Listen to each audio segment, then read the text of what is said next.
Bonsoir tout le monde, j'espère que vous êtes tous extrêmement bien. Aujourd'hui, nouvelle vidéo dans laquelle nous allons simplement parler du communisme. Un mot qui fait réagir, qui divise et qui a marqué l'histoire du XXe siècle.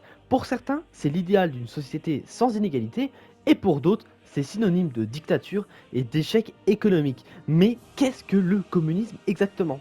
Le communisme, c'est une idéologie politique et surtout économique qui vise à abolir la propriété privée et à instaurer une société sans classe, où les richesses sont réparties équitablement entre tous.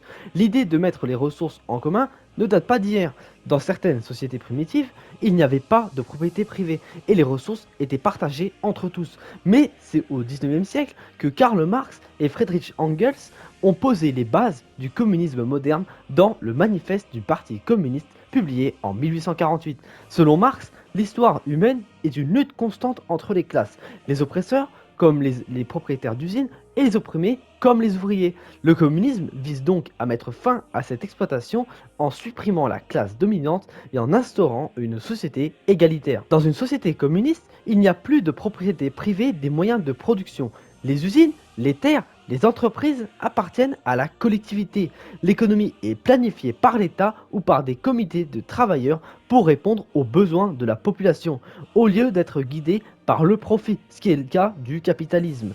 Le but est que chacun contribue selon ses capacités et reçoive selon ses besoins. Plus de patrons et d'ouvriers, plus de riches et de pauvres, juste des citoyens égaux dans une société sans classe. Si le communisme a d'abord été une théorie, il a été mis en pratique au XXe siècle avec la révolution russe de 1917 menée par Lénine, qui a instauré le premier État communiste en URSS. Mais très vite, le modèle a évolué sous Staline, vers une forme autoritaire avec une forte répression politique, des purges et une économie ultra centralisée.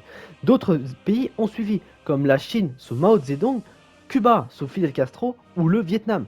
Chaque régime a adapté le communisme à sa manière, souvent avec un État fort et une économie dirigée. Mais dans la réalité, ces expériences ont malheureusement souvent conduit à des pénuries, une répression des opposants et une bureaucratie omniprésente, loin de l'idéal sans État prôné par Marx. Aujourd'hui, le communisme sous sa forme classique a quasiment disparu. La Chine, bien qu'officiellement communiste, fonctionne avec une économie capitaliste dirigée.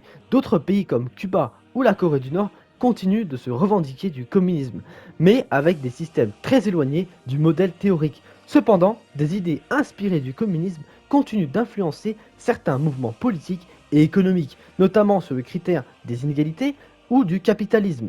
Donc voilà, j'espère que cette petite vidéo vous aura plu. C'était juste vraiment une toute petite vidéo pour vraiment la définition de base du communisme. Dans une prochaine vidéo, dans peut-être 1 ou 2 mois, on va parler de toutes les formes du communisme parce que le communisme, c'est vraiment très très large. Là, on a vraiment pris au sens large, c'est-à-dire que le communisme en général, c'est ça. Mais il y a évidemment beaucoup de détails. Voilà, un communiste de Cuba ne sera pas un communiste de la Chine. Voilà, donc ça c'est très différent. Donc j'espère que cette petite vidéo vous aura plu. N'hésitez pas à mettre un like sur la vidéo si la vidéo vous aura plu.